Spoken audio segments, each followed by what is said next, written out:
Hey everybody, welcome back. I'm going to start to do a slightly more complex project where we basically include some,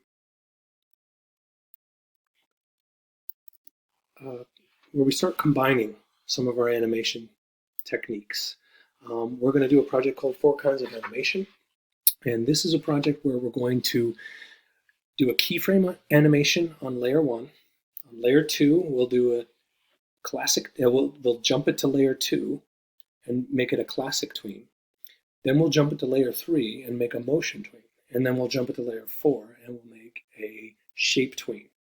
And we're going to create a certain amount of continuity between what happens by using onion skinning and certain elements of graphics creation. Okay, so just bear with me. The best way to learn it is to watch it, and let's get going. All right, so I'm going to get my brush tool, black for the outline, and I have mine set to 19 or 20. It's not exact. I'm just drawing something very simple for this project. I'm going to draw an oval for the head, and my character is looking to the right of the screen, so that's why he's only going to have one eye. I'm going to give him a nose and a hint of a mouth. Too much, a little bit less. Okay, I'm going to use my eraser tool to clean it up a little.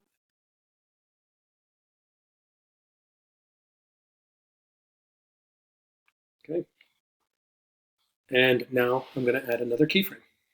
Okay, so come in here and F5 to extend the timeline, or F7 to create a blank keyframe. And then I'm going to turn my onion skinning on so I can see what was on the previous frame. Okay, and I'm going to draw it slightly to the right a little bit, and then I'm going to start to create some kind of turn for my character. All right, so I'm going to redraw. So I'm going to just redraw it slightly off just a little bit. Bring that eye a little bit further on. Add the second eye. And then I'm going to have the nose drop down a little bit and bring in the mouth a little bit more. And then again, get my eraser tool to clean out the parts that I don't want real quick. Okay, turn off my onion skinning and see what it looks like. All right, there's some slight variations in line weights here because I took a little bit too much out of the nose in the first frame, but that's not what the point of this is. All right, so F7, the next keyframe, and I'll do it again. And start turning on my onion skinning again, and we'll again offset the head a little bit more.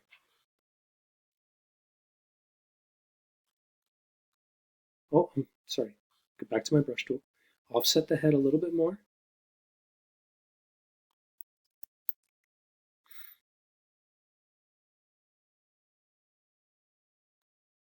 Okay, take both of those eyes, have them looking forward. Bring that nose straight.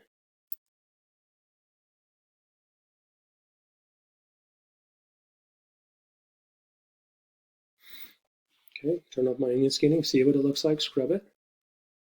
Okay, it's not a bad turn. All right, now I can just reuse this guy because I just want to have him continue to turn all the way around. So I can take this keyframe and Alt drag it over.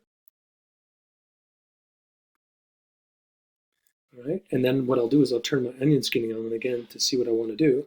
All right, so I'm going to, now this guy's highlighted, modify, transform, flip horizontal, and then using my arrow keys, slide him over a little bit,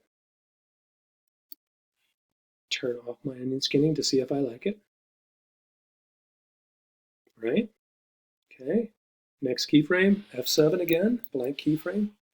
Or actually, I could just Alt drag this guy again. Sorry. Alt drag this guy over here. And then again, onion skinning back on, using my arrow keys to offset him. And then, of course, modify, transform, flip horizontal. And still needs to move over just a tiny bit more. Turn off my onion skinning. Do you like it? Not bad. Okay, that's traditional hand-drawn animation. A character head turn, important to know how to do in practice. Okay. So, happy with that. So now, and I'm going to, of course, rename my layer to keyframed. Okay, let me open up my layers just a touch.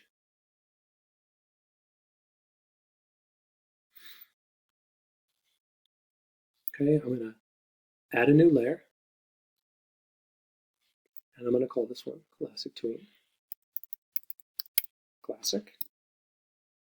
Then, with this character in place, I'm going to click it and highlight it. Don't forget the eye. I could just marquee it, actually. All right? And I'm going to copy it. Control C on your keyboard, or edit copy. Okay. Then I'm going to lock that keyframed layer, jump up to my classic layer, and click on the keyframe after. Okay, keyframe number 5, or frame number 5, after, and put in a blank keyframe there. Okay. Do you see how the other layer disappears? It doesn't disappear. There's just no more content on the layer below, right? Okay. So in this frame, I'm going to edit, paste in place. And what that does is that puts the head that I just copied in the exact same spot that it was in the frame before. And now I'm going to convert it to a symbol. So function F8, head, type of symbol, graphic, click OK. Now, from the viewer's point of view, nothing has changed. But from the animator's point of view, now I can make the head tween across the stage. Okay? So I'm going to do some anticipation. So F6, the head is going to, well, actually first let me change the rotation point on my head. Q on the keyboard, bring the rotation point down here. Now I'll create some anticipation. So F6, it's going to skew back, right? Then it's going to skew forward, F6. And then it's going to jump all the way over here, F6, where I make it slide across the stage.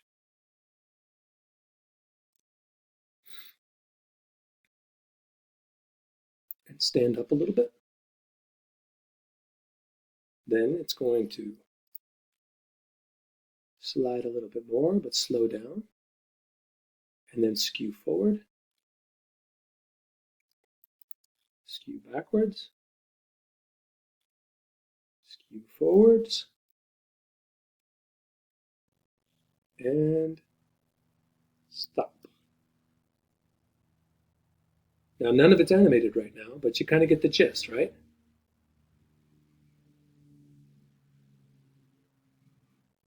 Now I just highlight all these frames, click and drag. One smooth move, right click, classic tween.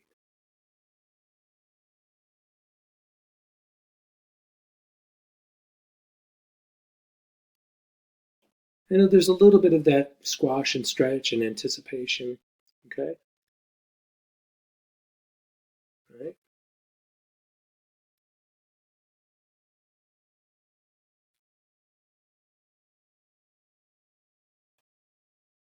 All right, a little squash in there, right there, I put a little squash. All right.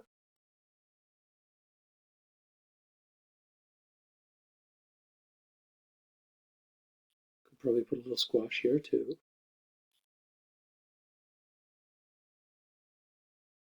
Okay, cool.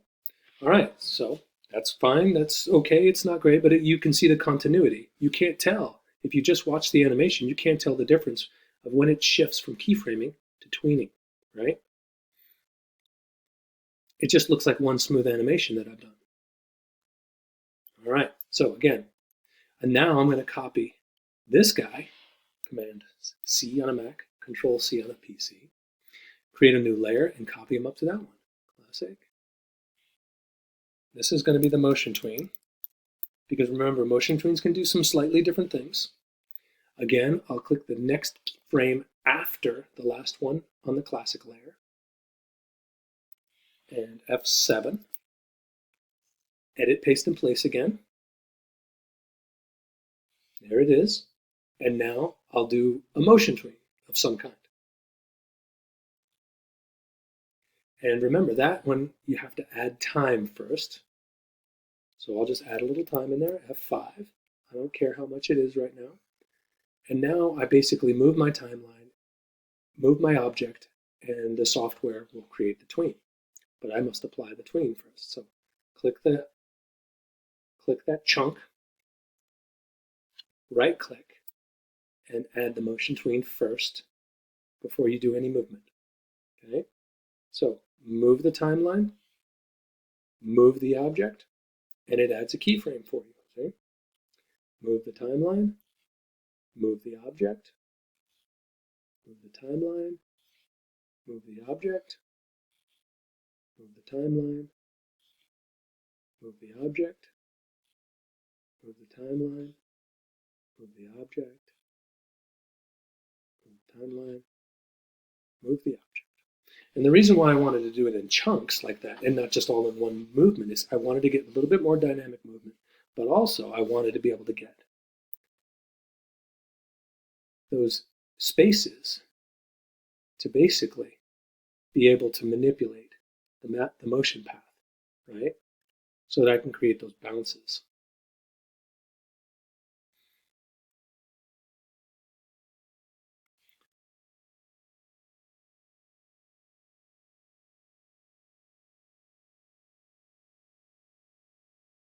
And lastly, we'll do a shape tween with this object. So again, I'll do it one more time. Copy the object, Command C, Control C, lock the layer, add a new one, and this is going to be shape. Add a frame after the last frame in the layer below. F7, edit, paste in place.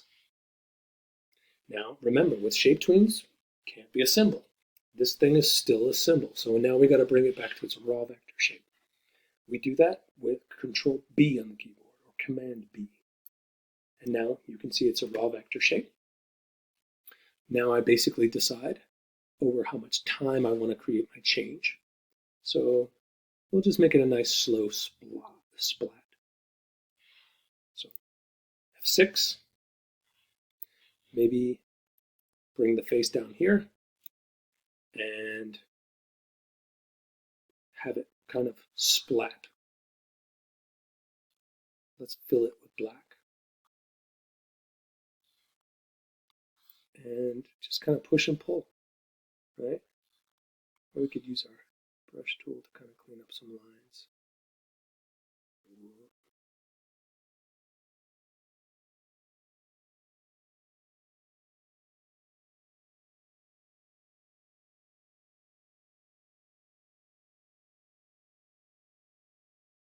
And this is not going to tween well. I can just tell you that right now. Okay, it's going to tween really horribly, but that's okay. Okay.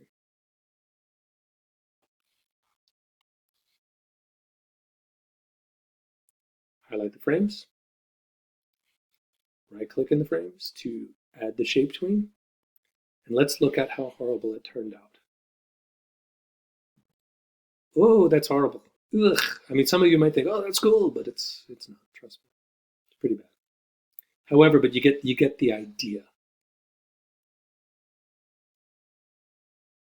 All right, so there you have it. We have created an animation that starts off with some keyframing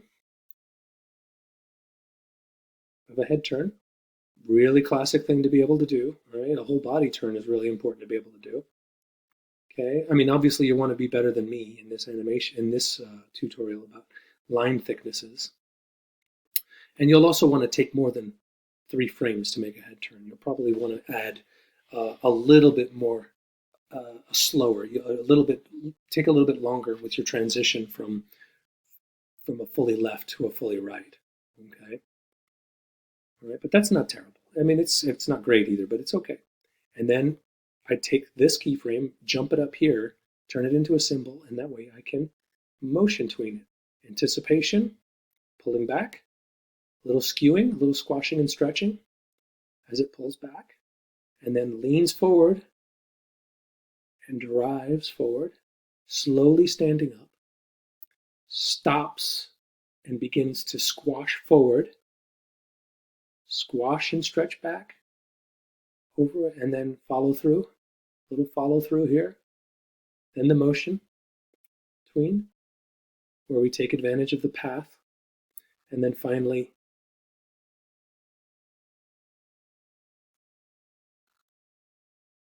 a shape tween. There you have it. Save that file as 4kinds in your name and upload that to the project. Be sure to name your layers properly and lock each layer after you're finished with each one. That's it. See you in the next video.